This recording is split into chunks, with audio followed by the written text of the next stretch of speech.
Hello বন্ধুরা, এই দেখেন আজকে চলে আসলাম বাজারে।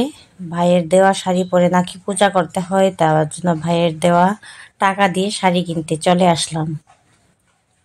অনেকগুলি শাড়ি দেখেছি বন্ধুরা, যা সুন্দর সুন্দর, কি বলবো, কোনটা ছেড়ে কোনটা কিনবো।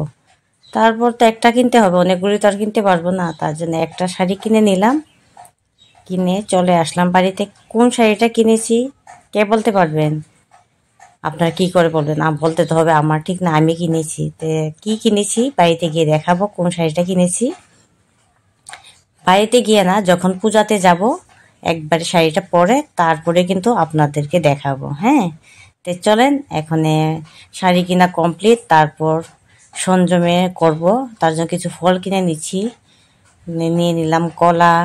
তারপর চলে গেলাম কি কিনতে, চিড়া কিনতে। চিড়া, ডাল, গুড়, বাদাম, অনেক কিছু কিনেছি। আর সবগুলো তো এক হাতে ভিডিও করাটা অসম্ভব।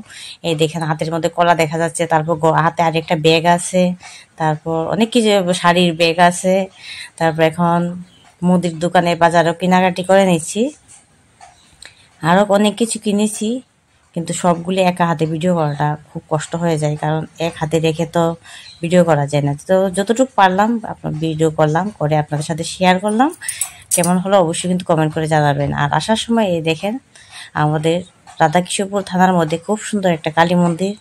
আমি যতবার যাই এই মন্দিরটা ভিডিও করি, কারণ আমার কাছে খুব ভালো লাগে মন্দিরটা। তারপরে দিন চলে আসলাম, এই দেখেন সংযমের জন্য। পরের দিন না, মানে এদিনই বিকালে চলে আসলাম আবার। আমরা যেখানে পূজা করব সেখানে প্যান্ডেল করা হয়েছে। যে জায়গাটার মধ্যে পূজা হবে সেই জায়গাটা দেখেন খুব সুন্দর করে প্যান্ডেল করা হয়েছে।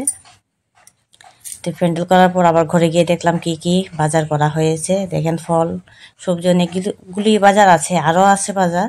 তো সবগুলি একসাথে রাখা হয়নি, এক একটা এক এক জায়গাতে রাখা হয়েছে। আর তাদের বাড়ি থেকে আমরা মুদি খরচর বাজারটা আনবো। তাদের বাড়িতে ব্যাগটা দেখেন, যাওয়ার সময় তারা বাড়িতে দেখি খুব সুন্দর একটা ময়না। এই দেখেন এখানে হলো মুদি খরচর বাজার। তো এইগুলি এখন নিয়ে যাব, যে দিকে খিচুড়ি রান্না হবে সেই দিকে আমরা সবাই ধরে নিয়ে যাব। দেখতেই পাচ্ছেন এখানে অনেকগুলি আছে, সবগুলি নাম বলা সম্ভব না, কারণ ভিডিওটা ছোট, অনেক বড় কথা। তার জন্য আপনাদের দেখিয়ে দিচ্ছি, কি দেখে নেন কি কি আছে। আমরা এখানে পূজা করব, 51 জন মহিলা আছি এখানে পূজা করব। আর দেখেন এখন বাজারগুলি আবার ওই যেখানে রান্না হবে সেখানে আমরা নিয়ে রাখছি।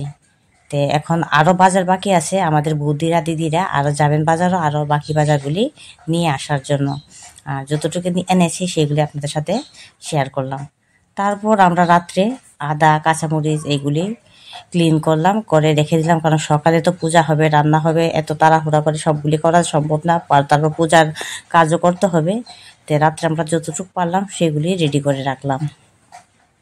আর আমার ভিডিওটা কেমন লাগছে কমেন্ট করে অবশ্যই জানাবেন। ভুল ত্রুটি হলে ক্ষমা করবেন। আর আজকের মতো এখানেই শেষ, নতুন পার্ট নিয়ে আবার আসবো।